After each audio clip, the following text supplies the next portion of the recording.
Entering the atmosphere in T minus 10, 9, 8, 7, 6, 5, 4, 3, 2, 1.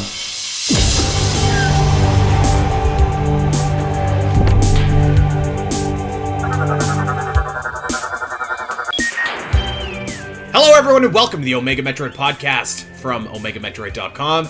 My name is Andy Spiteri, joined by Doominal Crossing. We took last week off, Doom. How was your long weekend? How was your Easter? How was your holidays? Oh my gosh, I had a blast. Yeah, I know you and everyone else who saw the pictures that I was posting in Discord from San Francisco. I had so much fun visiting the city, seeing some of my old college friends who are now kind of sprawled out across the entire state of California, but it was really fun, all converging. We're thinking about doing it again in the summer when the new Nolan film Odyssey comes out. So we're looking forward to doing that again in a few months. But yeah, we saw the Mario movie. It was pretty much exactly what I expected. But I still had a lot of fun with it appreciated it for what it was. But speaking of movies, though, last night I saw Project Hail Mary, and let me tell you, I straight up think that's one of the greatest films I've ever seen. That film left me speechless and sobbing. My goodness, was I a mess after that movie. But yeah, that is an absolute must-see this year. I will be stunned if anything else tops it. Yeah, it's I'm speechless after it. Incredible film. Yeah, a really great movie. Kind of a nice blend of like E.T. meets Interstellar, meets like Gravity, meets The Martian. Yeah, I really enjoyed that movie. I also really enjoy God, I was about to say Ryan Reynolds. That's not right. Ryan Gosling is like Ryan Gosling. The man. Yeah, I really enjoyed that movie. I will say I thought it was better than the Mario movie, although different objectives that those two have. I will say though, I don't know if you've listened to it yet, Doom, but we did an episode on the Zelda cast where Allison and I just gave our thoughts on the Mario Galaxy movie. I think I actually like it more than the first movie. I legitimately think I liked it better. I haven't seen it ever since it originally came to theaters, so I'd have to see it again before I judge it. But I don't know. Like I said, I posted it in the Discord too, and without giving away too much. It's hard to spoil the freaking Mario movie, but yes, I thought it was, as a movie, I thought it was, kind of bad, but like I still enjoyed it for what it was. Well, I still enjoy the kind of like, I still enjoyed, the kind of like Where's Waldo, I Spy kind of Easter egg hunting. Which is it a bit of key jingling? Absolutely, I won't deny it, but I don't know. I thought those were some pretty good keys. Not gonna lie, very crisp, very clean, shiny. Dude, you know what I came out of from the Mario movie thinking? Like, I was like, if Nintendo does not have something huge planned for Star Fox in 2024, they're crazy. They're crazy.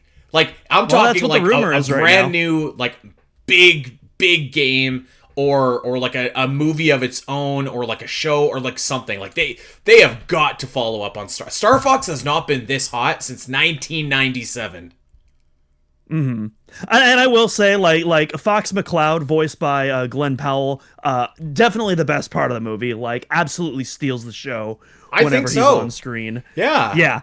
That whole backstory sequence. Again, I won't go into full detail for those who haven't seen the movie yet. But yeah, I was just kind of wide-eyed, just being like, I cannot believe this is happening in a movie right now. This is insane.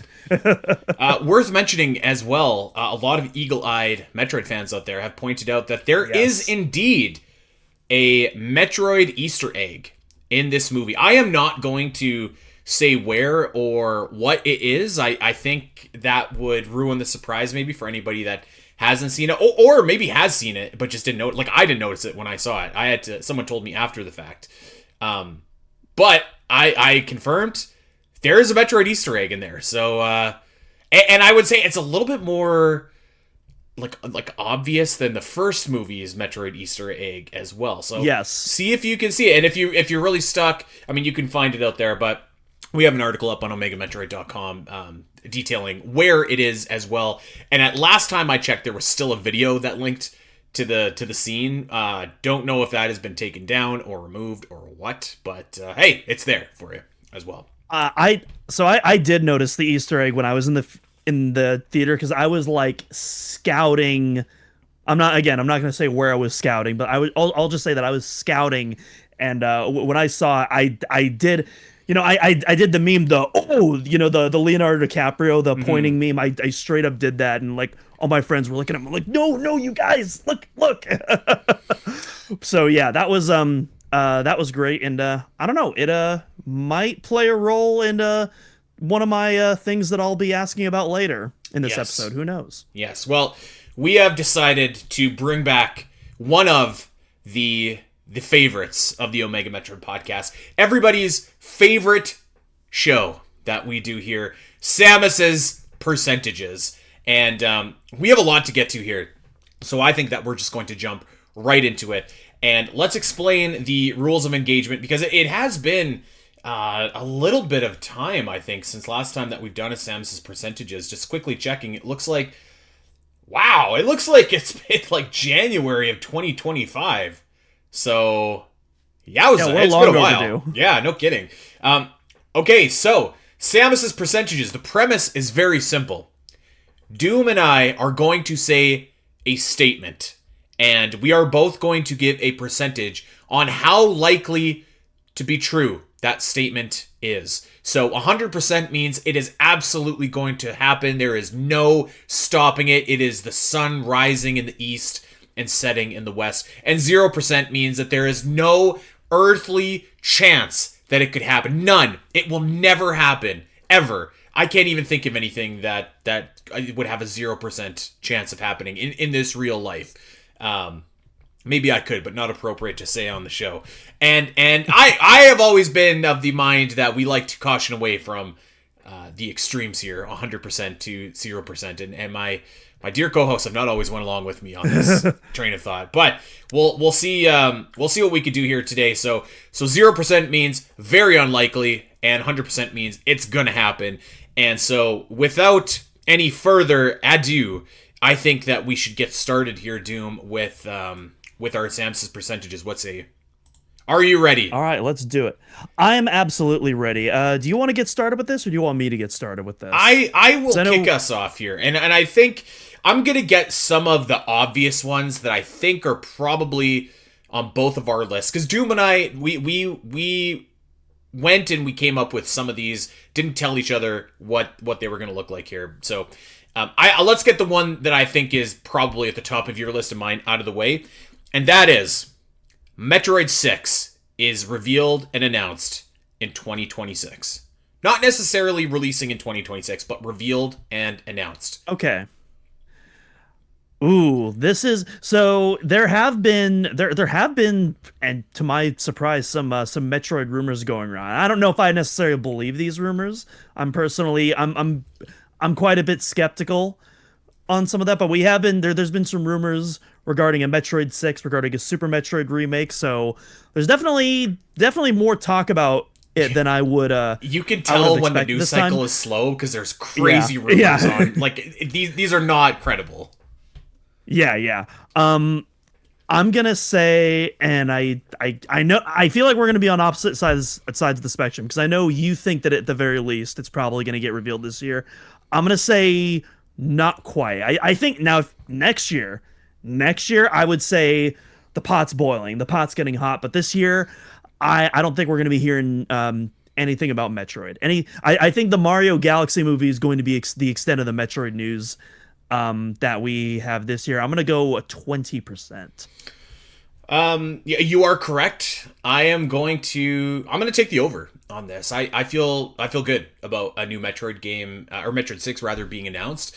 I'm gonna take 60% that it is announced this year. I would even say, like, I don't think it's like completely unrealistic that it releases in 2026 either. In fact, that actually might make even more sense, because, like, I think that if you announce it in the summer, release it in kind of the fall, we've seen that formula be successful with Metroid Dread before. Say what you will about Metroid Prime 4, but, like, the early return sales wise were pretty decent when it released in December as well. Maybe not releasing in the optimal spot, but like still in that time frame. So I'm not gonna say that's impossible. I do think that we see something for Metroid 6 this year though. Just like at the very least, just like an announcement trailer, like at the one more thing in like the September Direct or something like that. You know what I mean? Well, because I feel like if we do get a Metroid 6, it's going to release the same year that it's revealed. Unless it's like, in the September Direct and it's releasing in early 2027. But that just doesn't feel like the time to release a Metroid game as early in the year. So I feel like it would be I would feel like it would be released and revealed in the same year. For at least a 2D Metroid. Obviously that wasn't the case for Prime 4, but yeah, I don't see it happening. I will say though, because my question was slightly different. You specifically asked Metroid 6. I broadened that question on my Samus's percentage, and mine basically wrote that a Switch 2 exclusive Metroid title of some sort will be revealed in 2026. And my question to you is does that change your Samus's percentage ranking, or is it about the same? No, I'll keep it the same 60%. I just like I don't think that they're going to remake Super Metroid. I could totally eat my hat in a couple of months here, but like what value does remaking Super Metroid bring you? You know what I mean? Like you're in a really good spot with the 2D Metroid series right now. You've got Mercury Steam cooking, you've got the engine built. Like it kind of feels like the next objective should be looking forward and taking what you've built and projecting it forward. Like Mercury Steam has already done one remake, and that was Samus Returns. And like Super isn't even the game that they wanted to remake. It was Metroid Fusion. So I just like I understand why people might want this. And listen, if they announced a Super Metroid remake, like I'm not complaining. Like I'll be happy. But like I just like it we've had remakes, like let's push forward here. I don't think it's gonna. I don't see it like happening. So I'm gonna stick with 60. Like I put it this way: if there's something new announced this year, I think it's gonna be Metroid 6. Because if it's not, if Super Metroid is announced this year, when is Metroid 6 coming out? Because it would be hard pressed to tell me that it's coming out in 2027 when Super Metroid remake hypothetically comes out this year.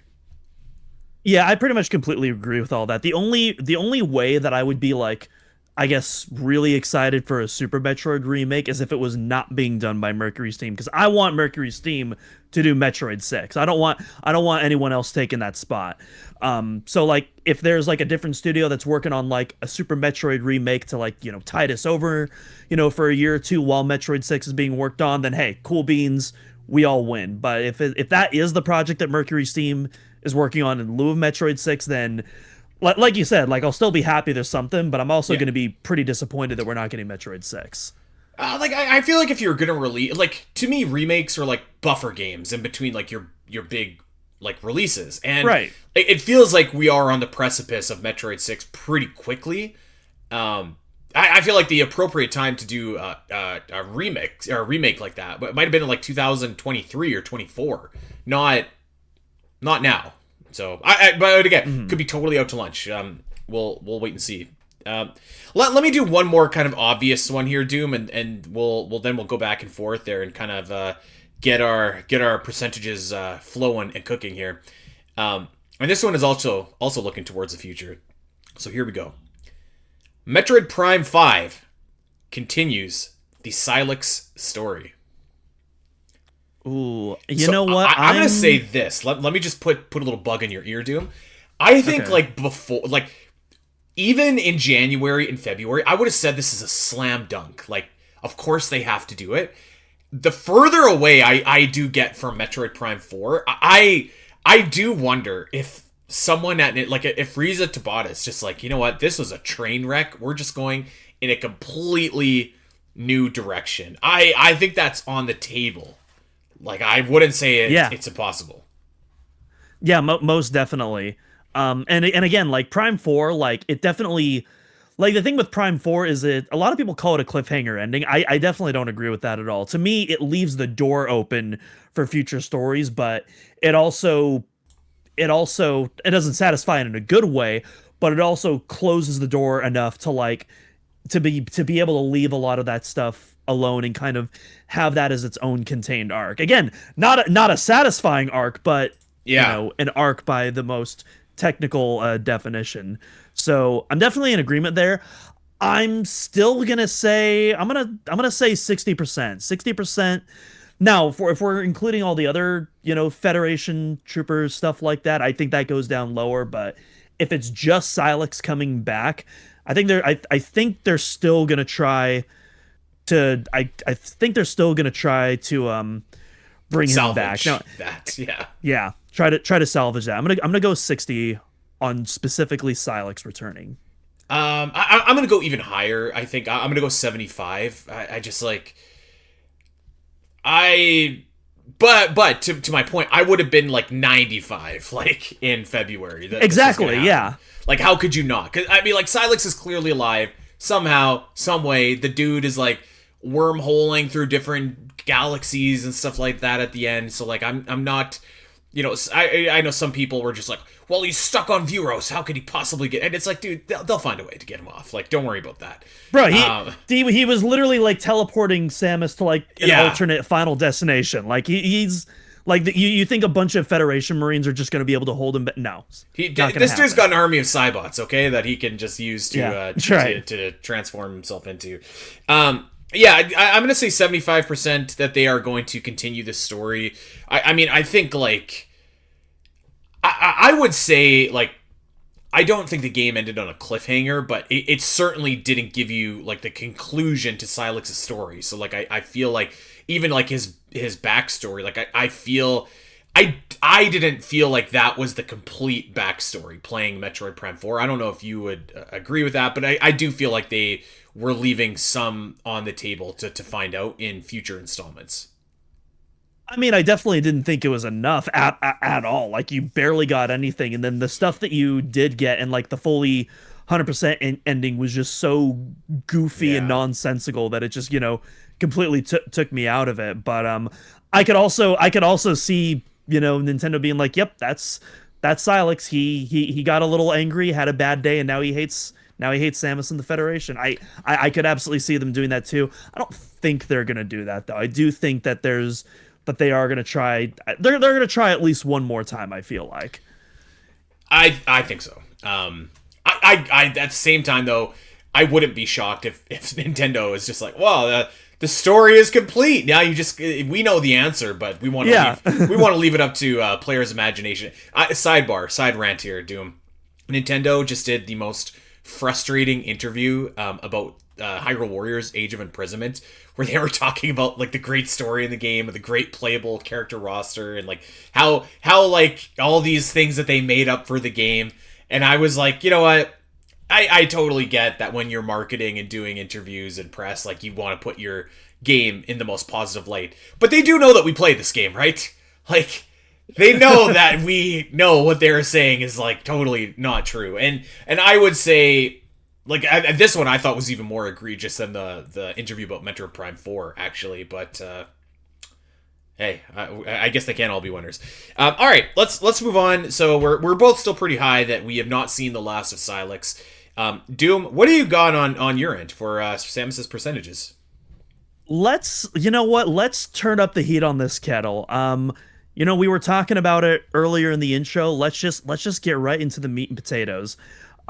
We, in the first Mario movie, we saw a very, very subtle reference to Metroid Prime 1. So subtle that, like, you could argue that maybe it's even a coincidence. That's how much of a deep cut that reference was. In the Mario Galaxy 2, it is not a subtle reference at all. When you notice it, it is a very clear Metroid reference. And again, I'm not going to get into it for those of you who still haven't seen the movie and you want to be surprised. But I will say that there is a very clear and undeniable Metroid reference in the Mario Galaxy movie. And so my question, actually not my question, my Samus's percentage that I am proposing to you and the rest of the audience, Samus will play an active role in the next Mario movie.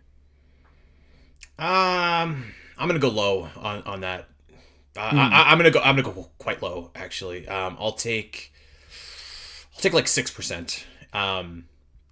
But if you'd have asked me about Fox McCloud in the Mario movie, I would have been at 6% too. So, there it is. And exactly, and that's the thing. And again, I don't want to get too much into the weeds on like Fox McCloud, but like, Fox is definitely more than just a cameo in the Galaxy movie. I'll just say that. Oh, like, totally. He is a character. He's an active. He is participant. a character. He plays. Yeah, he's more than he gets more than just 5 minutes of screen time. He plays. He plays a sizable role in the movie. You know, it makes a lot of sense why they revealed him before the movie came out, frankly. Like watching the movie, because there are some cameos in the movie that are nice surprises that I wouldn't have ruined, specifically like the ending sequence. But Fox is not that. Like, Fox plays a major part. I just like, I think that, like, yes, there was a definite Metroid Easter egg, but like, I mean, you could blink and it's gone. Like, it was 1 second. Like, it was definitely not a hint of anything in the future. I guess I just think, like, the Galaxy setting is kind of the perfect place for Samus to show up, should she show up. I don't know. Like, I don't know what they're gonna do for the next Mario Bros. Movie. Like, they could go in a bunch of different directions, but I think it's unlikely. That's kind of where I'm. So first off, I'm also going to go low on this. First off, it's definitely going to be well below the 50% mark. But I'm kind of in this position where it's like, where do you go after Super Mario Galaxy? Obviously, if you watch the post-credit scene, there's another character reveal similar to how Yoshi was revealed at the end of the first movie. Yeah. So that character's obviously going to play some sort of role. But, you know, beyond that, like, again, where do you go after Galaxy? You know, let me put an asterisk behind my answer. Because I think it is certainly not impossible that they are going to build towards a Smash Bros. Movie. And if they call that movie, like, the Super Mario Bros. Smash Bros. Movie, that changes my answer a little bit. But, like, just the spirit of the question, like, it's a Mario-focused movie, I don't see it. Right. And again, normally I would have thought the exact same thing, but like, again, Star Fox puts like just a huge ringer in that, because none of us would have ever expected, first off, a Fox animated cameo like that. I don't think any of us was expecting Fox playing an active role in the movie. Absolutely nobody was like even thinking in that realm as a possibility for this. And yet it happened. So I have to like open my mind up and ask, you know, what are the possibilities? And I feel like at this point it's unlimited. I still don't think it's likely. I'm still gonna go 15% on mine. But again, like, where do you go after Galaxy? Because it feels like everything else after that goes lower. I feel like a lot of us, after the Mario movie with the Yoshi reveal, we were thinking, oh, obviously the sequel is going to be Super Mario World. That's the obvious next sequel. And obviously you get a lot of Mario World, you know, references in, you know, this movie. But no, they went Galaxy. They went all the way with Galaxy. And it's like, yeah, theoretically you could do Odyssey next. You could do Sunshine next. None of that feels like a proper sequel to Galaxy. And so I thought of this really stupid idea in my head, but what if like the next Mario movie is called Super Mario World plural, and it's kind of like that introductory of like a Smash Bros style movie. Again, I don't think it's gonna happen. Again, we're going real low on this one, but yeah, I like, again, there's obviously going to be a third Mario movie, and I genuinely have no idea where they're going to go with this one. I'm going to give you my plot synopsis, what I think is going to happen in the third Mario movie. Like, I would be really, really surprised if, like, the antagonists of that movie are not Wario and Waluigi. I think that they're showing up in the next one. And, like, maybe they're in Sahasrarland or something like that. And like, maybe they could even take some cues from, like, the Mario RPG. Like, I'm not dismissing anything, but I will say this. Is one of the big reasons that Star Fox was in the Mario Galaxy movie is because, like, Glenn Powell was passionate about Star Fox and phoned up the CEO of Illumination and was like, you should let me play Star Fox in this movie. Like, that's kind of came out in some of the press releases afterwards. And in my mind, I'm like, okay, who is the celebrity that would, like, advocate for a Metroid movie? And my immediate answer is it's probably Brie Larson. And she already plays Rosalina in this movie. So, like, I don't know if they have that person that is going to advocate for it in the same way. But I'm not ruling it out. I think it's low.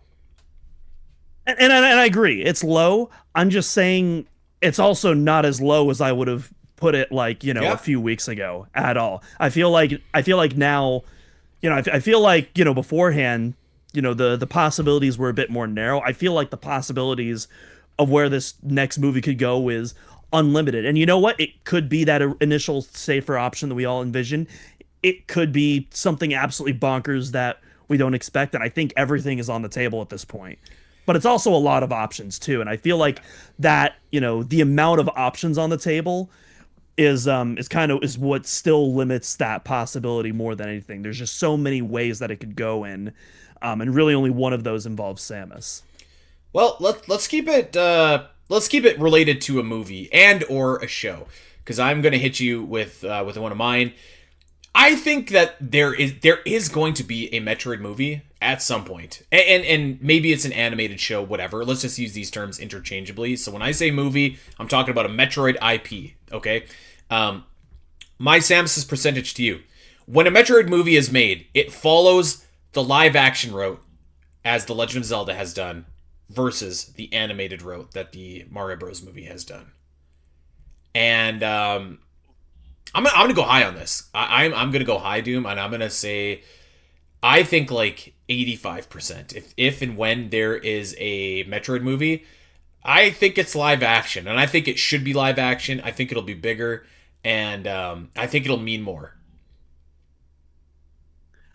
I think it all depends on how the Zelda movie is received and how well. I feel like the Zelda movie is going to perform well, but I think it all depends on how the Zelda movie is received, on what direction or like what form, Metroid takes. I what's the timeline on this? Is this like, hey, whenever it comes out, there's not like a 10-year timeline or a 15-year timeline? No, just okay. When it comes out. Yeah. I mean, that's tough, because I feel like, because I agree with you. I think live action is riskier, but I think the reward is so much greater too. And I wanna take that risk. Maybe a lot of people don't want to take that risk because I feel like even an animated Metroid, a Metroid anything is going to be risky in general. So I could definitely sympathize with that. Yeah. But yeah, I personally prefer live action. I could really see it go either way. I feel like it's a coin flip, so I'm gonna go 49% that it's live action. But honestly, it could go either way. My opinion could change if you asked me this again tomorrow. Yeah, I think that it just lends itself so much more naturally to live action, as does Zelda, which is why I think that they decided to go that direction. Not to say that like you couldn't do like a cutesy Illumination style Metroid movie. You could. I'm not thinking. Well, if it's animated, it doesn't have to be Illumination. Like, and I would imagine that Metroid. True. That's true. Yeah, like obviously, if Samus appeared in the Mario movie, that would be a different. But like, if we're talking a standalone thing, I envision that would be completely separate. And again, like Sony is doing, the Zelda movie, so we've already seen that Nintendo is willing, to utilize other studios for their properties as well. So I imagine that whatever form Metroid takes, that's going to be, either Sony or someone else, not Illumination. I will say, and I'm sorry, I didn't mean to cut you off there, but like, I will say one of the disadvantages of Metroid is that going live action substantially increases that budget, whereas animation is going to be a more cost-effective method. Doesn't necessarily reduce the quality either. So I think for now I'm going to stick with animation as the slightly more likely route. But again, I could have a different answer for you tomorrow for all I know. I guess I'm just like what kind of animation style, if not Illumination? Like, I don't see them going the Spider-Verse Illumination or animation style. I don't see them making like a Ghibli movie. I don't see them, you know what I mean? Like, I just don't see the fit.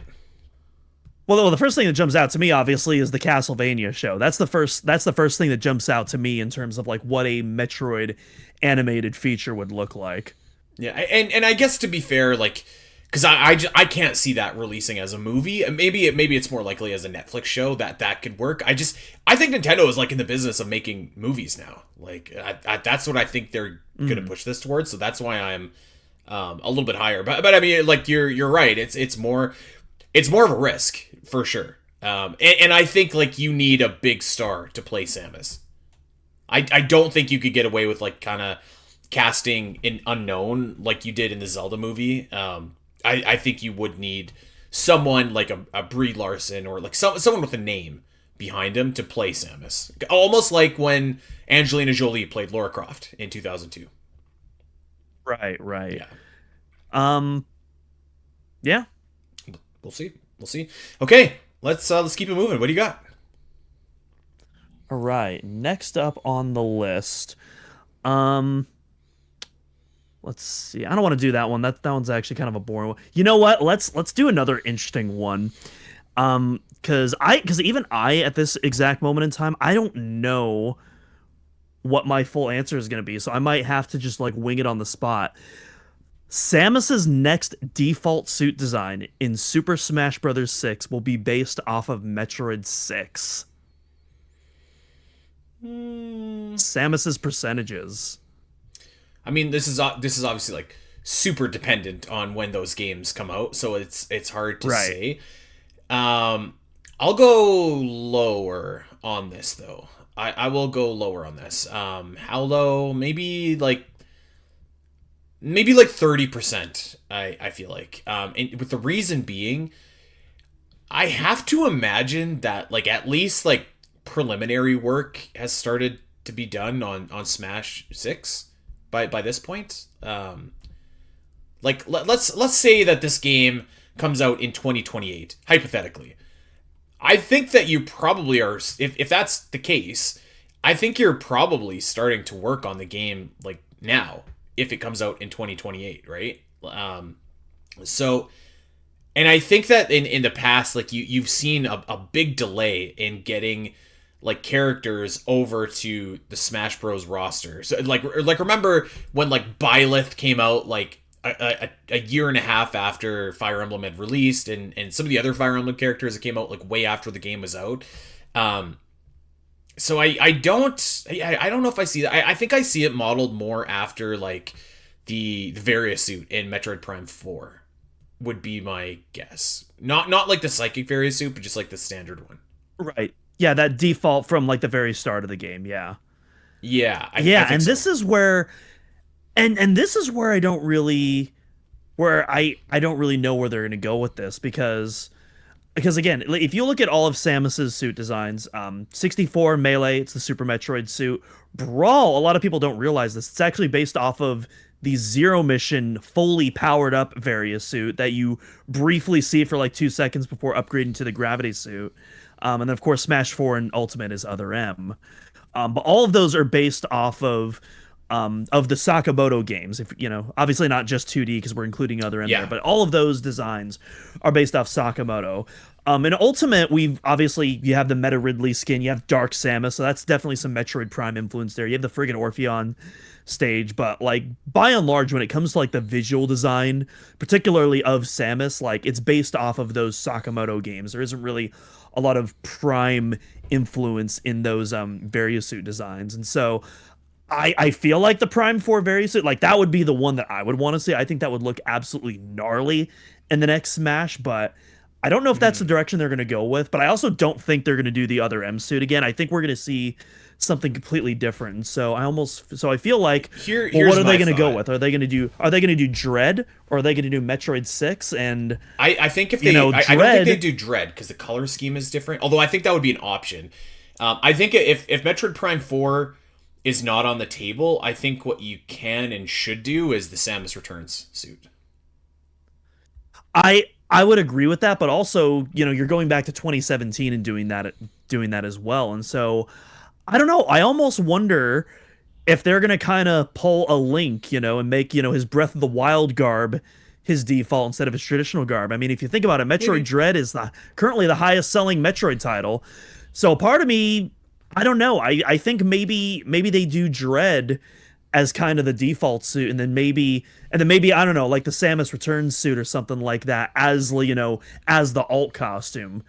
But either way though, I do still think that puts Metroid 6, unless it's reusing the Dread suit again, which I don't think it will. I think Metroid 6 is going to have its own unique suit designs. But yeah. I still think I'm gonna go 20% on Metroid 6. Again, it's kind of what you were alluding to before. It really depends on the gap between Metroid 6 and Smash 6. Yeah. Where I feel like Metroid 6 is coming out really soon. Smash, kind of up in the air, with, Kirby Air Riders just being released. If Sakurai is working on the next Smash game, I totally think he's got one more in him. I think he's absolutely doing I'm going to say the next Smash Brothers. I would not be upset if like someone else made the next Smash Bros game. I could be totally down for like a new voice behind this. I'm not as enthralled with Sakurai as like everyone else, but hey, that's okay. I would say like if I'm power ranking them, I'm gonna go Metroid Prime 4, Samus Returns, Dread suit, and I hate to even say this, I would say other M suit before Metroid 6 suit, depending on what it is. I don't think there's any shot the Metroid Other M suit returns. I think that one's done so. Yeah. That would actually that design alone, even if like the rest of Smash 6 was amazing, if Samus came back again in the Other M suit, that would actually deflate like so much hype. Yeah. And you know what? Like, I know that you said like 2017 for Samus Returns is a long time ago. You're right. But I mean, like, that's a great looking suit as well. Like, I don't think anyone's complaining if that it is. Yeah. Yeah. Oh yeah, absolutely. I mean, again, I certainly wouldn't complain. I would love the Prime 4 suit. That would be my first choice, followed by the Samus Returns suit. If we're updating Samus's appearance, I'm just trying to think what Sakurai or what Nintendo is thinking. And I don't know, to me, I feel like the Dread suit's kind of, even though that game is, by the time Smash comes out, even though that game is also going to be a little bit in the past, I think depending on how far ahead Dread sales is and how much relevance it carries in the series, I don't know. I feel like that suit low-key might be a front runner for Samus's default design. I definitely think it will be like a design that you can pick in the game. Maybe even like the second, kind of like how you mentioned Link has the two outfits. We'll see. I'm very excited to see like what that's going to look like. So, all right. Well, you know what? You mentioned sales. Let's keep it on the topic of sales here. I've got a nice one here for you. Metroid Prime 4 surpasses 3 million units sold by, let's say, the end of the Q3 financial update of 2026. So basically the end of 2026. I am going... This is really tough because it's all dependent. I feel like it's all dependent on those Switch 1 sales. And we still don't know. I mean, technically, we don't know what either of them sold yet. We just know that combined, they've sold over 1 million copies as of right now. The next financial update, we're probably going to get an update on the Switch 2 sales because I imagine that's where the bulk of those sales are coming from. I think it really depends on if we get an update on the Switch 1 sales, which the Switch 1 version would have to cross 1 million for us to get that update. And so I feel like that's the crucial one. If the Switch 1 version can pass 1 million sales, then I would say yes. If the Switch 1 version cannot pass 1 million sales, then I'm going to say it's not going to happen. I don't think the Switch 1 version is going to pass 1 million sales by Q3. I'm going to put this at a 20%. I'm pretty much with you. I'm going to go 18%. Okay. If we really, maybe we could do a fusion level difficulty here. Should we amend this just a little bit and say, will Metroid Prime 4 break 3 million in sales in its lifetime? I'm still going to take that as low, actually, like less than 50%. I think that I think that the bulk of the sales have already happened. And those were not like Dread was at 3 million almost like right away, and it was stagnant after that. And like we are at best at probably like 1.5 million, and I think that the lack of DLC I think as well definitely hurt, and honestly I think just like the negative word of mouth really did a number on this game. I think that's the biggest factor right there. I wouldn't even Yeah. say negative because there's a lot of people that are very positive on Prime 4, but it's a lot more mixed. Oh, than I think you typically can say get. negative. I think you can say that. Well. I'm gonna say. I mean, it has a 78 on Metacritic right now. That is technically that more people are technically. Metroid enjoying Other this M game has than a not, 78. But there's but my point is there's a lot of however you want to clarify it as the point is there's a lot more caveats in this Metroid discussion than there typically is. Even even Samus Returns, that's not a game that I'm as hot on as most people are, but even Samus Returns is a game that I really enjoy, and that game is largely talked about in a positive setting, whereas Metroid Prime 4 that's just not the case. And I feel like that word of mouth, Yeah. That's pretty much determining this Ultimate's game's fate. The real question, I think, is whether or not Metroid 6 is going to become the best-selling Metroid title at this point. Should we do an ad hoc Samus's percentages for this? I think we should. Let's go. Let's do it. Does Metroid 6 become the best-selling Metroid title? Yeah, I'll take like 75% on that. Yeah.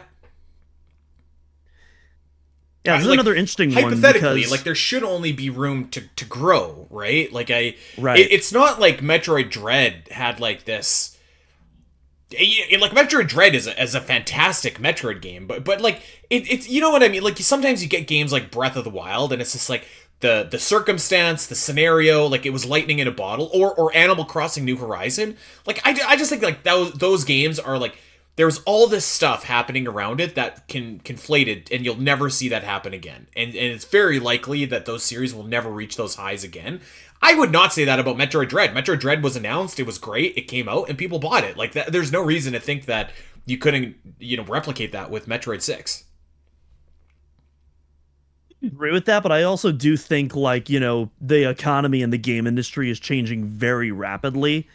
And like I just don't know what the future holds, because I imagine by the time Metroid 6 comes out, it's going to be a lower install base, but at the same time I feel like that that interest base, most of that core interest base is going to be roughly the same as Dread. So I'm going to tentatively say for now yes it does, but as time changes, it's less so about the quality of the game and the Switch that I'm worried about. It's more so just people's general financial situations that has the opportunity to rapidly decline by the time that game comes out. That I feel like is the big the big unknown factor more than anything else.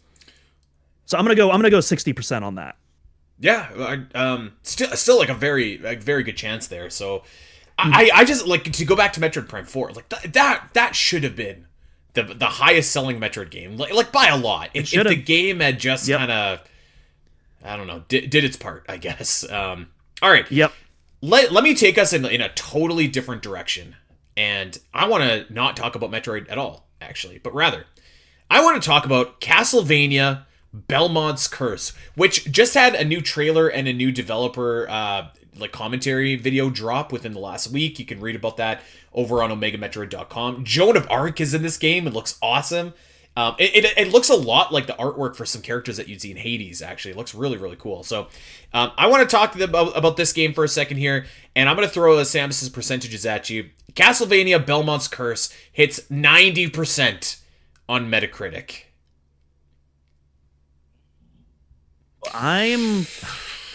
This is from the Dead Cells developers. I'm gonna put this at an 80. Actually, I think they're gonna cook this game. This game looks fantastic. It's it's clearly in good hands, as this developer's track record has proven. I know you weren't quite as hot on Dead Cells, and I myself have not played it myself yet. But I mean, clearly, like the game reviewed very well when it came out. I like Dead Cells. I just don't like roguelikes. That's all. Right. And it seems, and this is not going to be a roguelike, so I think it's going to pass 90. I think this is going to be a match made in heaven. I feel a little bit better, because I was going to say like 65%, because I want to be cautious. Maybe I'll go 75%. I'm really excited for this. I think that it is I'm really looking forward to this game and seeing like what they're cooking here, because I think it's going to be phenomenal. So yes, I will take that with you, and hopefully we see that, and hopefully this is one of the better games of 2026. Yeah. Keep in mind, I also thought Metroid Prime 4 was going to hit in the high 80s, and so don't necessarily. Dude, I thought it was going to be like 95. Truth. Yeah. Not that Metacritic is the end all be all, but it's a pretty good aggregate. It's pretty reliable, I would say. So yes, that was not. We can only dream that Metroid Prime 4 hit those 90%. All right, Doom. What is your next SAMUS'S percentages? All right, let's see. You know what? Let's go to a little bit more of a boring one. We've been in the spice. It's time to cool off. Okay. And I think this is going to be a pretty easy one. There will be a general Nintendo Direct in June. I'm also going to go 90% on this one.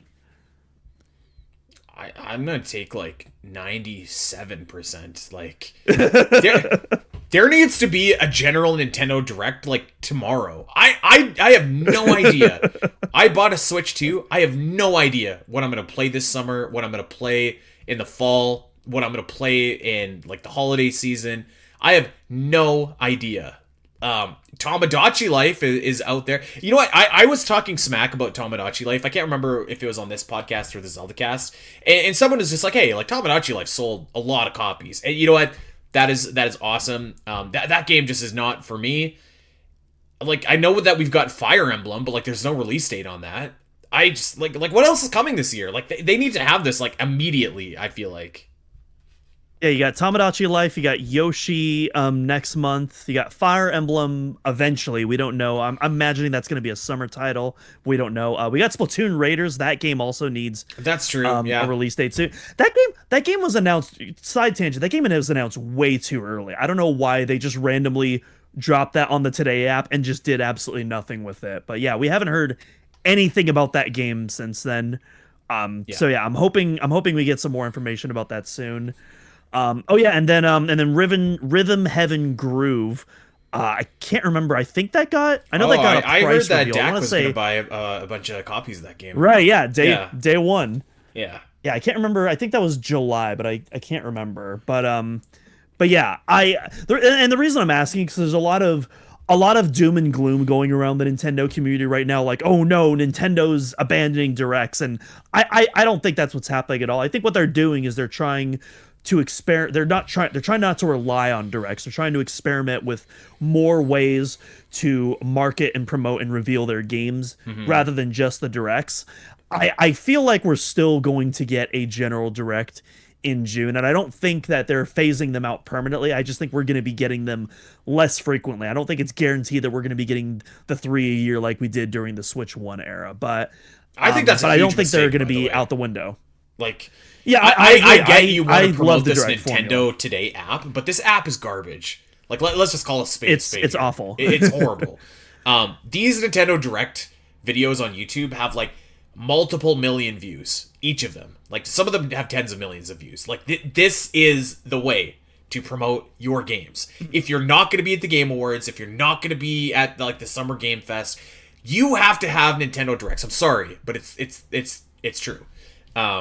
Yeah, I agree. I just think that's what Nintendo's doing right now. But yeah, in spite of all that, I do think we're going to get a June Direct because we pretty much have nothing on the latter half of the year. I just checked. There's Fire Emblem and Splatoon Raiders is 2026. No firm release date. That's it for Nintendo game. We have more third-party games announced, which is great. Like the third-party support. Without third-party support, the Switch 2 would be, I feel like, really hurting. And we do have Pokemon Waves and Winds for 2027, which I thought looked really great. But, like, we need something, like, quick. Mm-hmm. Right, but like you said, that's next year. That's not this year, so. Because I wouldn't say that the Switch 2 is at the best, like, first-year lineup. I would agree. I would say that, and, that's something we can talk about later, but I definitely agree 100%. But, yeah, I think we'll get a June Direct for sure, and I'm feeling pretty confident as well. I think so too. I think we have to. All right, let me throw a 2-for-1 at you here, Doom. a little twofer for you. So these are the same question, but with different characters, and I'm going to bring it back to Smash Bros. And this is a little bit of a more boring one as well, but let's go. Ravenbeak is a playable character in Smash Bros. 6, and as well, so this is a separate Samus's percentage, Sylux is a playable character in Smash Bros. 6. God, I hope Ravenbeak's playable. That would be so freaking cool, man. Like he has such a diverse moveset. Like it is so perfect to translate Ravenbeak's kit into like a Smash Brothers moveset. Like there's so much potential there. Yeah. That would be my number one choice for adding a Metroid character. Yeah, this is another coin flip, because I can see Nintendo or Sakurai thinking about this in two ways. On one hand, if you look at the Metroid fan community, Ravenbeak is clearly the more popular villain. I think he's the better villain personally, with how big they fumbled Sylux in Prime 4. But Sylux is also the more recent and relevant villain, so I could also see them going that direction based off that relevancy. He will also likely be in Metroid Prime 5. Yeah, and that too as well. Whereas Ravenbeak is probably a one and done. We're probably never going to see Ravenbeak again. Which is really too bad, by the way. I thought that Ravenbeak had a lot of legs in him. I did not think that they needed to like permanently kill him in Metroid Dread. Spoilers. Sorry. Yeah. Ooh. But yeah, that's because I could see it going either way. I could also see none of them getting in, which is unfortunately a scenario that is probably on the table as well. I could very well see Zero Suit Samus. I definitely think will be cut in Smash 6. Dark Samus is probably the next most likely. I feel like Ridley is locked in at this point. Now that Sakurai finally found a way to make Ridley work, I feel like Ridley's going to be a lock for the next game. I think Dark Samus is yeah, toast. I feel like she's a clone. I think there's no way Dark Samus comes back. Well, clone characters are also the easiest ones to keep in, because it's basically just, copying, at worst, it's copying, the main character's moves with like a couple of attributes. So I feel like the clone status actually is what, saves Dark Samus a little bit. If Dark Samus was an original character, I think she would absolutely be toast. But again, I could be totally wrong. Yeah. I am not, believe it or not, I actually don't have contact with Sakurai, unfortunately. But yeah, this is a tough one. I'm gonna glean more towards Ravenbeak and go 60%, not because I believe that's the direction they're going, but because I want to will it into existence. Because that would be my pick is Ravenbeak. I think that's the obvious choice. But so yeah, I'm gonna go 70%. Actually, excuse me, I hit my mic. Yeah. I'm gonna go 70% on Ravenbeak. Completely hope posting here. Nothing else. What about Sylux? Sylux, I'm gonna go 45% on Sylux. Okay. Yeah, like a lot of the same thought process. I would think I would want Ravenbeak probably more, although I wouldn't be upset at Sylux. But I think that because Sylux was in the most recent Metroid game and is very likely to come back in a future Metroid game, I think that probably gives Sylux the edge. I'm not going to go crazy though. I'm saying like 55% Sylux makes it in. Mm-hmm. Ravenbeak, I'm going to go lower. I would say 30%. Although, like, not for nothing, I mean, right. Like, Metroid Dread is the best-selling Metroid game, and, like, that's a big part of that game, so, I can see that. I could also see a world, too, where, like, the Emmy is a playable character. Like, I wouldn't completely write that off, either. It would be low, I think, but, like... Yeah. I feel like if you're pulling from Dread, Ravenbeak is the one that you pull, though. That's I feel the like logical choice. That's the one... Yeah. Yeah, if Emmy was being there, it would because that's another playable character on top of Ravenbeak, which I think is absurd. There's absolutely no way that would happen. I wouldn't say it's impossible that both of them get in, Sylux and Ravenbeak. I think it's more likely that neither of them get in, though, than both. Let's put it that way. I think if both got in, one would have to be a DLC character. There's no way both would be added for base game. I still, even with that scenario, though, I still think that those odds are incredibly low. Which again, there's a plausible scenario where neither of them get in as well, and so I think even having one of them in is already like a bit. I wouldn't say a stretch, but definitely not a guarantee. Yeah. Yep. I'm with you. Okay, what do we got next? All right, so I got one more here left. It's my fingerprint reader's not working, so we got to manually unlock my phone. Final SAMUS'S percentage. Metroid Dread will get a full Nintendo Switch 2 edition upgrade at some point in the Switch 2's life cycle. So, doesn't have to be next year, doesn't have to be the year after, but at some point in the Switch 2 life cycle, we're going to get a full Nintendo Switch 2 edition. When I say that, I mean a Nintendo Switch 2 edition that you pay for, not a free Switch 2 upgrade. Right. So something. Let me just clarify here. So like it could be something like Super Mario Wonder, where they're just like reselling the game with like bonus something attached, or it could be something like Tears of the Kingdom, where you pay like the $10 and you just get it kind of up-resed a little bit, right? Yeah. Could whatever form it takes, there will be a Metroid Dread with the Nintendo Switch 2 edition branding, and you will have to pay for this upgrade, and you can also rebuy it in the Switch 2 cart at the full upgraded price.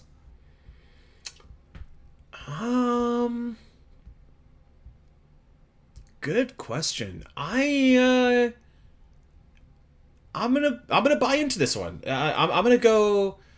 Let's go 60%. Because I could see. I like it. Well, I could see. So Metroid 6 is announced, and they're maybe it's like the one more thing in a direct or something like that, and they're just like, by the way, here's the Metroid Dread like Switch 2 enhancement if you want it. It's available today. Like go buy it. I could see that. I don't know if I would see something like on the level of Mario Wonder where they're like reselling the game.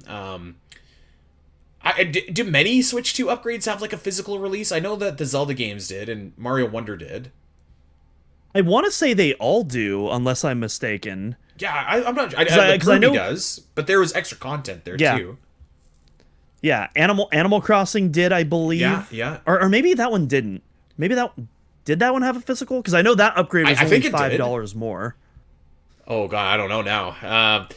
I can see it though. I don't necessarily maybe see like going to Best Buy and seeing like Metroid Dread Switch 2 edition, but like I could see, I could see. Yeah, maybe I take that back actually, because like they just did that with Xenoblade Chronicles X. Like it came out like I feel like it just came out, and then they just sold like the Switch 2 edition too. So like maybe yeah, but I could see this actually. I'm gonna go 60% on this. I don't think it's super unlikely.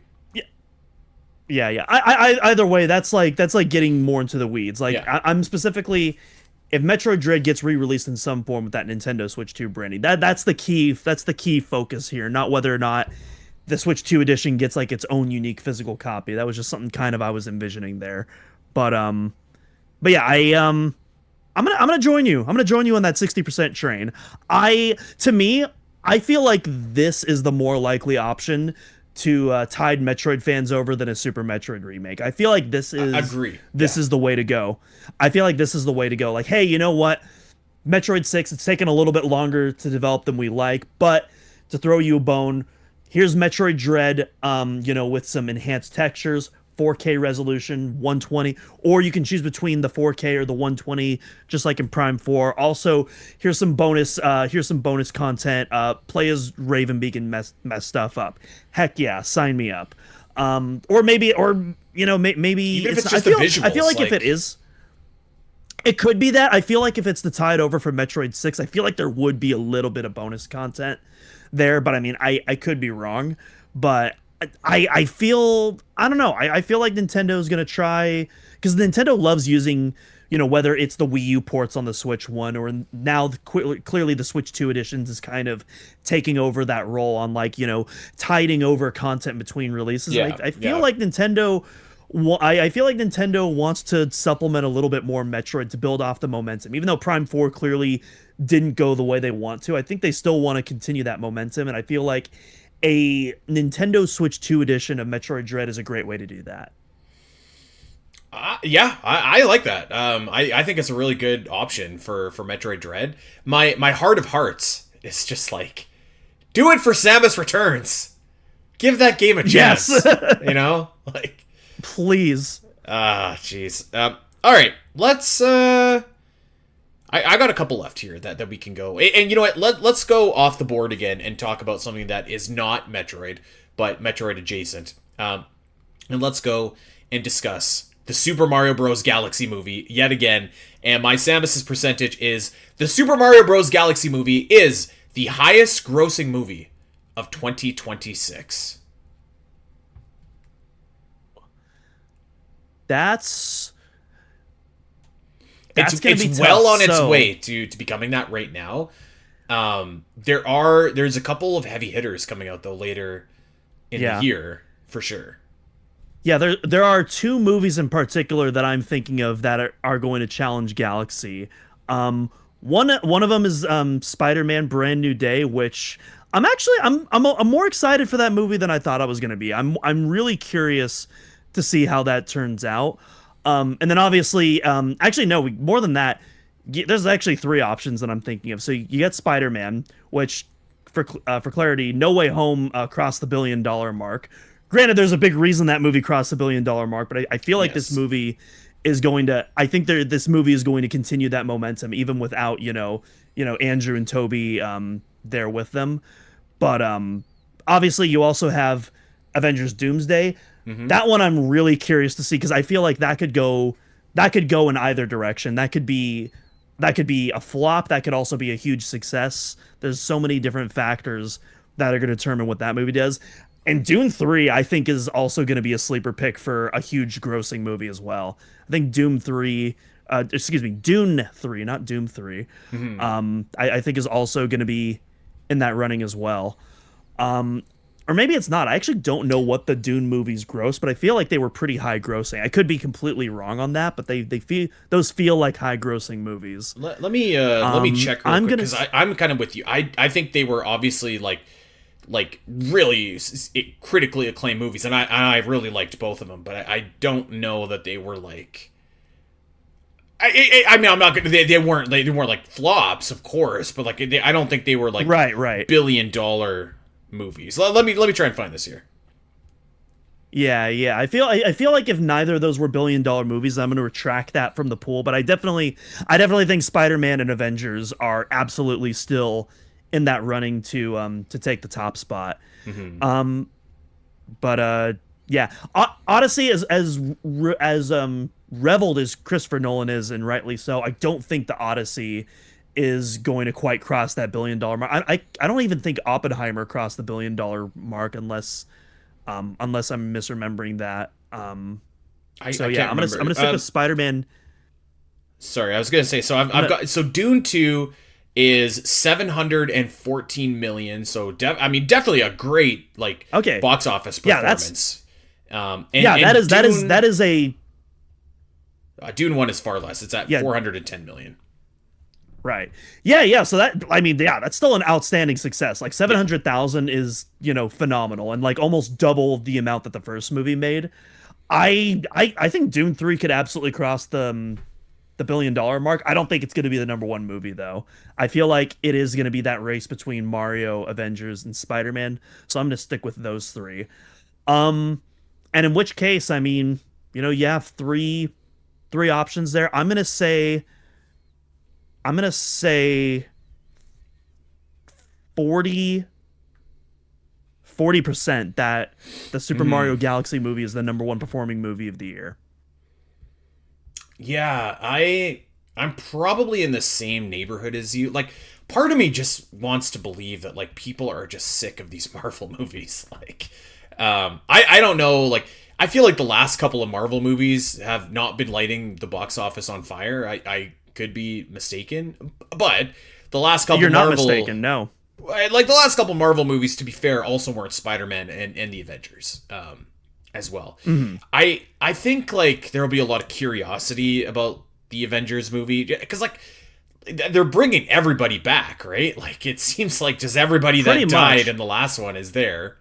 Yeah, and that's the thing. Normally I wouldn't be excited for this with kind of like how the post Endgame track record has been, but they brought back the Russo brothers, who did pretty much all my favorite MCU films, including Captain America: Winter Soldier, which is like one of my favorite comic book films of all time.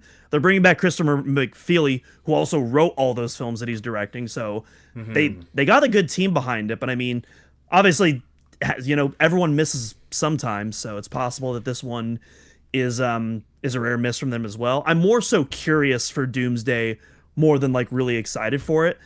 And then I don't know, Spider-Man, I know you're not hot on Tom Holland. I've really enjoyed all the Spider-Man movies, and I think this new direction that they're taking Spider-Man looks really interesting. And so, yeah, that one I'm actually genuinely excited about. I also love the Scorpion, and so I really, really can't wait to see the Scorpion on screen. I've seen like all 3 of the Tom Holland Spider-Man movies, and I didn't like any of them, if I'm being totally honest. I'll be like, I think Spider-Man movies have kind of been like tough, like over the last couple of years. Like, to me, there has not been a great Spider-Man movie since like Spider-Man 2.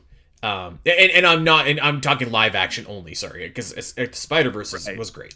But yeah, I mean, like, I think that I would say that that's probably a safer bet over Avengers. I don't really know like what's going on in this Avengers movie. I know that like Tony Stark is Doctor Doom in this movie or whatever.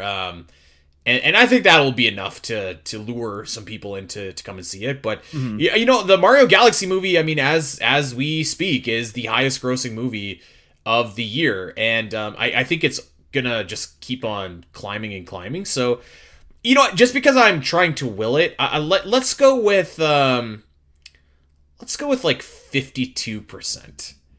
I cannot say I feel super confident about this, but I mean, like, it's at $630 million, and it released like 2 weeks ago, less than that. Yeah, it's going to cross the $1 billion mark for sure. Yeah. And in fact, I would say, I mean, I don't know. We'll see if it ends up surpassing the first movie. I think it will. But yeah, we'll see. So I'm on boxofficemojo.com. Do you want to take a stab at how much money the acclaimed 1993 Mario Bros. Movie made at the box office? At the box office, let's see. I'm gonna say $80,000. Oh, come on, give it more than that. It's an 8-figure number. 100. That's your guess, or that's your hint. An 8-figure number. Wouldn't that be a 6-figure number? $180,000. Or excuse me, 108. Excuse me, millions. I'm sorry. You're right. You're right. I'm gonna go 180 million. Yeah, 180 million. That's probably way too high. That's generous. Also, that is a 9-figure number, but it almost got Doom. It almost got to 21 million. It's just a few bucks short of that. 20. Okay. Right up there with Jurassic Park in 1993 for top grossing movies of the year. So yes, let's keep it. You know what? I'm enjoying this movie talk, so let's keep it focused on this. And again, I'll get back to Metroid here in a second, but I cannot believe like how cool Star Fox was in this movie. Like, he was great in this movie. Yes. And I want to play a Star Fox game like right now.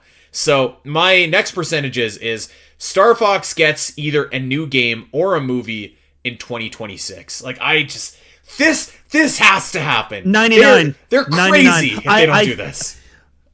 I think the Star Fox rumors is going to be one of the rumors that ends up coming true. I'm going full 99 on this. I'm going 90%. Like, if I was Nintendo and I had today and I had no plans to release Star Fox, and I am watching the Super Mario Bros. Movie come out, and like people are like, "Oh man, this is great. This Star Fox thing is great." I'm like, okay, I'm sorry, I'm halting development on the next Animal Crossing, on the next Zelda, on the next Mario game. You guys are all making a Star Fox game like right now, and it needs to be out by November. That's what we're doing. Like, you got to strike while the iron is hot. Star Fox, I don't think will ever be. It could be as hot after this, of course, but like, man, you leave that movie and you're just like, this is the show or like the character I want to see more of. You know? Yeah. And I really don't think that's an exaggeration for like deep cut Nintendo fans. The kids were going crazy for Star Fox in the movie that I was watching. Oh, dude, we were all hyped for like Star Fox. Like it was. God, I want to talk about some of those scenes so bad because I like some of the best parts of the movie, but I'm holding my tongue. But yeah, Star Fox freaking stole every scene that he was in. It almost makes great. you a bit jealous, and I love, doesn't it, that couldn't have been Samus in there. Yeah. Honestly, not, dude. Star Fox fans have gotten like such a rough end. Like I'm glad they're finally getting a W after all. They more than earned it after like all the stuff that they've had to put up with. So and again, Glenn Powell, absolutely perfect casting choice. Like just wonderful across the board. I think we're getting Star Fox on the Switch 2 this year. I really hope that it's not another Star Fox 64 clone. I love Star Fox 64 for what it is, but so many of the Star Fox revitalizations, most recently Zero, they try to recapture Star Fox 64 to a fault, I think, where it feels more like trying to pursue this, this former glory rather than, really hone in on something unique and original. I really think I want to see the next Star Fox game kind of go more in the assault direction and really find a way to unify ground, tank, and air combat all together. I feel like there's like a really cool avenue to do that while keeping that classic arcade formula intact. And make the dialogue cheesy and melodramatic as hell. Give me really funny character banter back and forth like that. That to me, like soap opera Star Fox is like my favorite Star Fox, and like I really just want them to just go all in on that. Yeah, I think like you can, if you're making a game. I think like I love the assault concept that you pitch, and I think like that could be an option. You make a Star Fox assault game, and it's kind of like bigger and better. I think you could do like just make a level-based game. You got 40 levels. Maybe there's some different paths that you can take. So it's kind of structured like Star Fox 64, but like, yeah, by God, you're not chasing that same dragon that you've been for Star Fox 64. It's just like different. And I think that you could, if you really wanted to go like big for this, like you could make not an open world, but like you could make an explorable world where like you could just get in your ship and fly to a planet and like explore it, or like whatever, fly to a system, and like there's I don't know, but like I just like I feel like it's not that hard to make like a good Star Fox game. Just make some cool levels, and you know what, that's kind of all that you need for it. So I just like Nintendo, I am begging you have to do this. You have to do this year. Like I will buy 2 copies if you make a Star Fox game, okay? I as crazy of a statement as it is, I'm actually, and I'm not just willing it into existence. I think I think 2026 is the year of Star Fox. I do too. I just like, I cannot fathom that they would not follow up on this in some sort of meaningful way. Because like, man, Star Fox legitimately has not been this hot in 30 years, arguably ever. I would say Star Fox 64 was pretty big back in the day. Like it was what the game. But and in that sense, I can sympathize with why Nintendo is chasing that, because it's like that was the peak of Star Fox, and if it did continue that trajectory, there is a scenario where Star Fox could have joined the big ranks, but it just never was after 64. Was never able to recapture that. But yeah, I obviously you should take some inspiration from 64 because it has so much core Star Fox DNA in there, but I just hope the next game is not a carbon copy again. I really hope that, it takes the influence where it's needed, but ultimately just goes in its own direction. Yeah. And I hope that direction is successful, obviously. Obviously Zero, the direction it went in is probably not going to be what this new game does, and for the better. Yeah, I would say, like, if you are going to stick to the Star Fox 64 kind of template, and let's just say there's 40 or 50 levels, like it has to be like what Metroid Dread did, where it's like it's the same core gameplay, but it's refined, it's fast, it's polished, it's smooth. It has to be that, like yeah, just come on, Nintendo. Don't let us down here. Don't let Namco make this game, okay? They've burned you with Metroid Prime 4. They didn't, I think, take Star Fox Assault to where it could have went. Just make it yourself. Just do it. I actually sort of disagree. I don't think Namco proper, and obviously this won't happen because they're currently working on another game. I've always thought if you were ever going to reboot Star Fox, I would love to see the Project Aces team who does the Ace Combat games.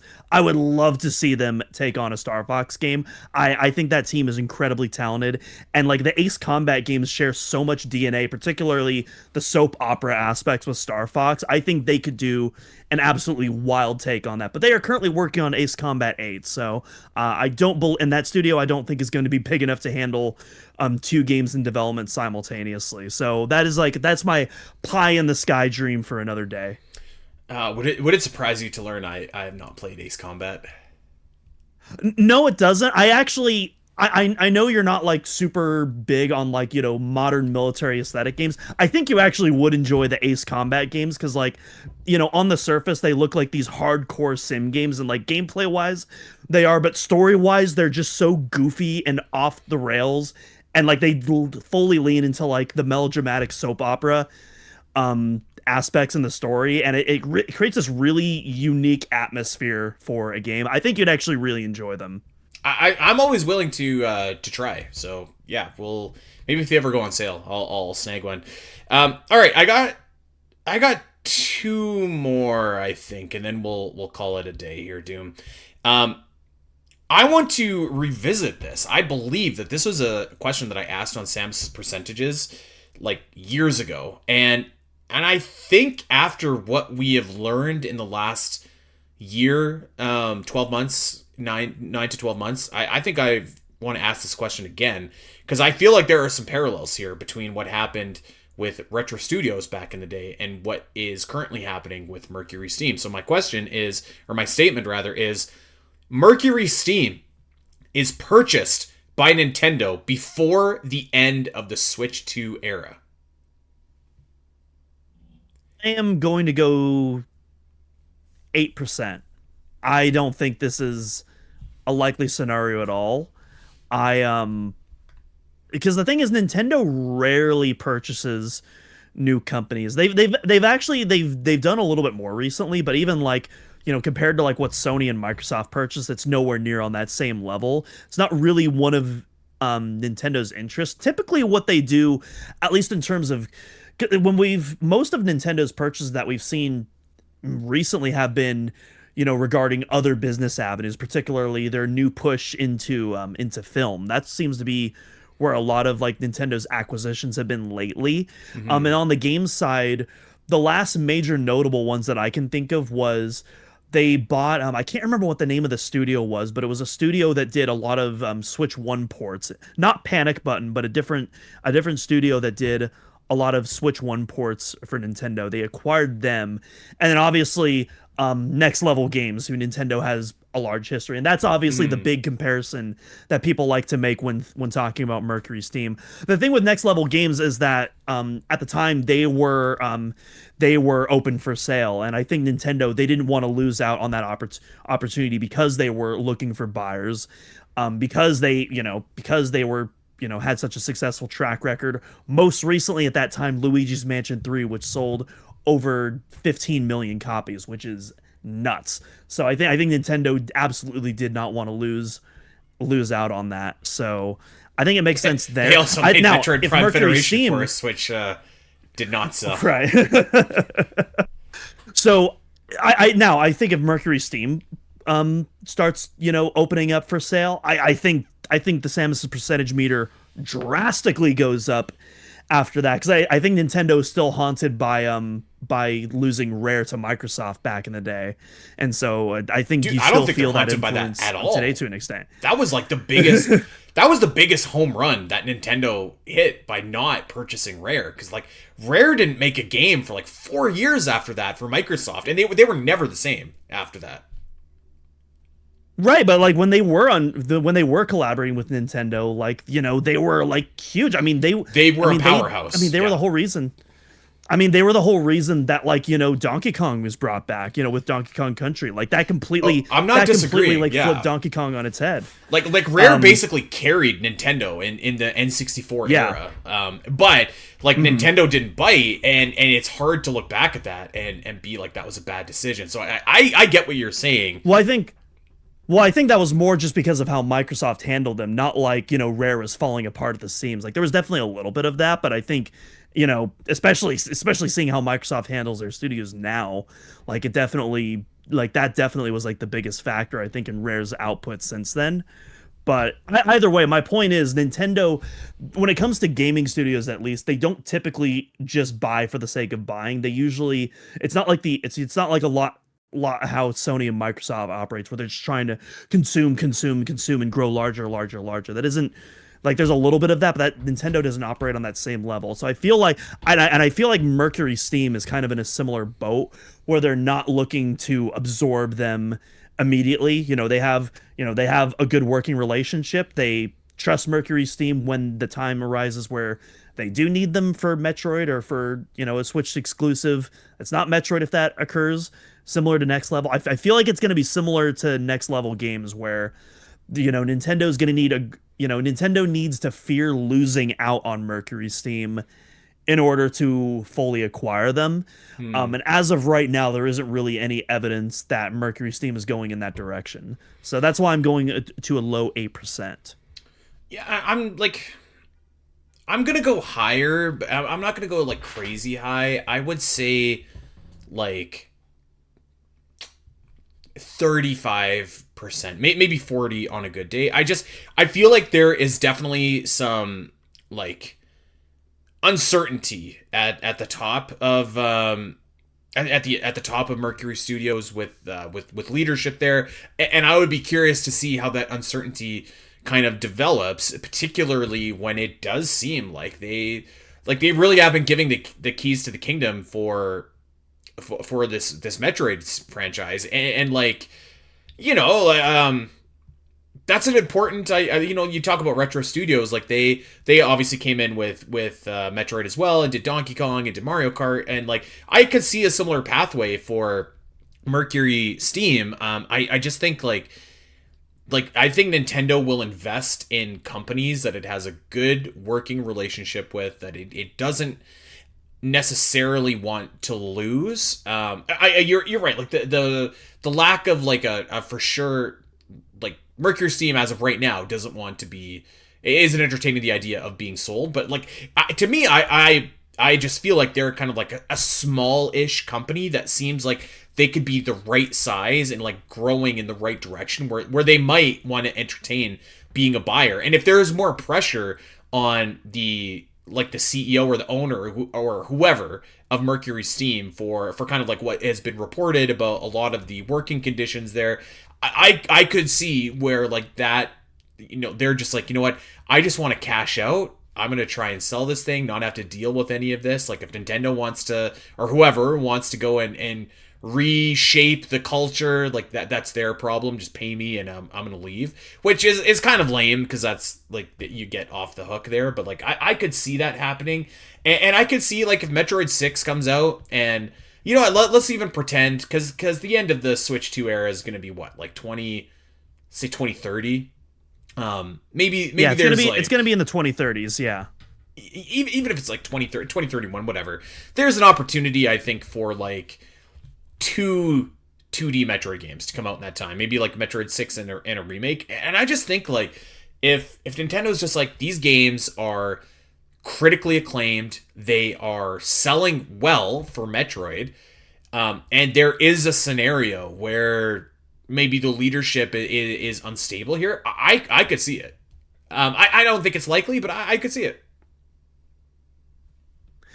Yeah, that's the kind of thing, like, at the end of the day, Nintendo is a multi-billion-dollar corporation. As much as we would love Nintendo to address a lot of the allegations at Mercury Steam, I don't think they will, if I'm being completely honest. I think at the end of the day, they're, again, they're a billion-dollar corporation. They're results-driven.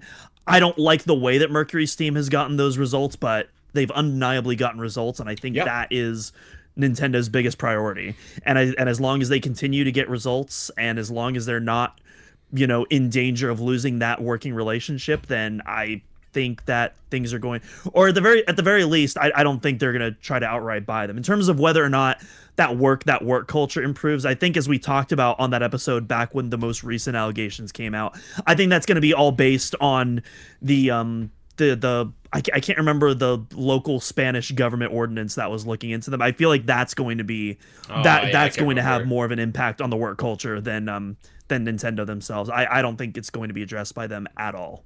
Yeah, I mean, you could definitely be right, but I guess I guess we'll see. I'm not so quick to completely write off that possibility, because Nintendo is a results driven business, and the results that Mercury Steam have created are really exceptional. And there are some parallels. Granted, it's a long time in between, but there are some parallels to the Retro Studios example, where there's a really talented team there. Leadership is a total mess, and Nintendo, I think, could potentially, I mean, I have no idea what Mercury Steam is worth, but we're not talking an $80 billion purchase here, right? It's going to be a cost-effective purchase, generally speaking. And if I'm Nintendo, it wouldn't even be $1 billion. It might not be. No. And if I'm Nintendo, I'm just okay, with the right, with the Nintendo structure that they like to put in, we could really have something here that's going to produce 2D Metroid games for the next 10 years. And maybe then it's just well, you know what? Make a Kid Icarus game, or you want to take a shot at Star Fox, or some of these lesser known IPs that don't need to be smash successes, Mm-hmm. Yeah, I will. I was going to say something and I totally forgot. It just whipped out of my mind. Well, there you go. I can't remember. Does Nintendo do they own Monolith Soft? Is that a second party studio? You got it back into my mind, Andy. Thank you so much. Bless your heart. I was going to say, in spite of what I have said, there are obviously exceptions to the rules. You mentioned with Retro Studios where Nintendo did purchase studios that weren't on the market, and the big one that I was thinking of is Monolith Soft, who is hugely influential in Nintendo nowadays. Obviously there's the Xenoblade games, but I would say more so just as a support studio. So many of Nintendo's biggest games have had a ton of support from Monolith Soft, most notably Breath of the Wild, Tears of the Kingdom, but also the Splatoon games have had a ton of support from Monolith Soft. They are huge in Nintendo's development pipeline. And so I don't think Mercury Steam really has the capacity to play that big of a role, but that's something. But that is, definitely something to consider as well. Yeah. So I don't I'm not gonna say it's likely, but I'm not gonna say it's impossible either. Hey, if I was working at Nintendo Japan, I'd be yeah, I'll go live in Spain. Sure, sign me up. I'll be the Tanabe of this group. Let's do it. The Spain ambassador. Yes, exactly. Okay, let's do one final one, and we will make this a quick one because I think that we both probably have a similar answer here. But we touched on it earlier, so I feel like this is a nice bookend to the show. The troopers from Metroid Prime 4 show up in any capacity in a future Metroid title. In any capacity. Oh, this is funny because we were literally just talking about this near the start of the show, man. I'm gonna go 8% again, actually. I feel like I'm gonna copy my answer from the last question. 8% feels right. Or you know what, actually, how many troopers are there? Are there 5 or 6 troopers? There's Miles, there's Armstrong, there's Duke, there's Takabi, and there's View. Okay, I'm gonna go 1% for each trooper. 5%. That's my final answer. You know what? I'm gonna go 15, and I'll tell you why. Because I think that they could show up in a flashback of maybe in Metroid Prime 5. Wrong. And that if it's are they back? Like, are they an active participant in the story? I'm gonna take like the low percentage on that, probably 5. If it's including flashbacks, I'll take you know what? I'll take 15%. Man, if Metroid Prime 4, excuse me, would have been like, I don't want to say good because people will get upset at me, but like if it had exceeded expectations and expectations were lofty, even if it had met expectations, I would be like, yeah, there's like a chance that like Metroid Prime Federation Force 2 is going to star all of these guys. And I just think like this, man, like the way that Nintendo tried to like hide them and slide them into the game too, I think tells you something. I would also put the Samus's percentage meter way up if Tanabe was still directing Prime 5, but obviously that's not going to be happening. It's looking like that's going to be handed over to Risa Tabata. And granted, she could try to continue Tanabe's vision. I think that would be devastating. I don't think that would be the right direction at all. And again, I say this as someone who thinks a lot of the critiques against Tanabe aren't fair. I think they ignore, again, the Metroid Prime trilogy, where a lot of those same accusations could still apply. That being said, I think we're gonna see Risa Tabata's take on a Metroid game, which obviously, as the protege of Tanabe, you're gonna see some similarities. But I do think it's going to be a unique take on Metroid that we haven't seen before, and I think that is going to include the full sacrifice of those Federation troopers.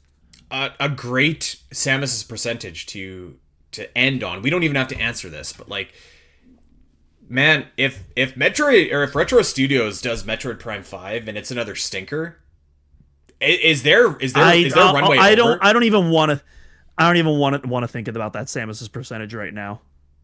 I don't even want to think about that. It's a dire thought. Like the leash is much shorter now for Metroid Prime 5, yes. I think they're going to feel the pressure. And maybe that's not the worst thing if they feel the pressure, because like, hey, you get diamonds under pressure. Sometimes. Other times you get mercury steam, which is not good. Okay, there we go. Samus's percentages. I always love doing these shows. Thank you for coming up with some topics, Doom, and we would love to know what everybody out there thinks of some of our Samus's percentages. Weigh in, give us your percentages in Discord. Come and join us. It's been a lot more harmonious lately, I think, in Discord. The morale's kind of on the rise a little bit, which is nice. So yes, come and join us and let us know. And of course, check us out wherever you get your podcast. Go like, subscribe, recommend, rate, review, all of those great things that you can do. Tell the Metroid fan in your life where they can find the one and only weekly podcast on this planet Earth talking about Metroid. New shows coming out every single Wednesday. And hey, go over to our YouTube page as well and give us a subscription if you want to see these videos in full, beautiful video form, or podcast in video form, I should say. OmegaMetroid.com has you covered for all of your Metroid news, your Metroid thought pieces, your Metroid guides, your Metroid maps. If you are a Metroid fan, everything that you could possibly dream of is over on OmegaMetroid.com, so go and check that out. And in fact, we do have a Patreon as well, patreon.com/SPNet, where the newest episode recorded this morning of Gooey Plays Metroid 2 is just about to drop. We're going to see Goo taking on some Omega Metroids. So go in and check that out as well. And lastly, of course, is give us a follow over on Blue Sky. I am at Spiteri316, Doom is at Doomocross, and we are at Omega Metroid. That's going to do it for us, my friends. Until next week, everybody. Take care. Ciao.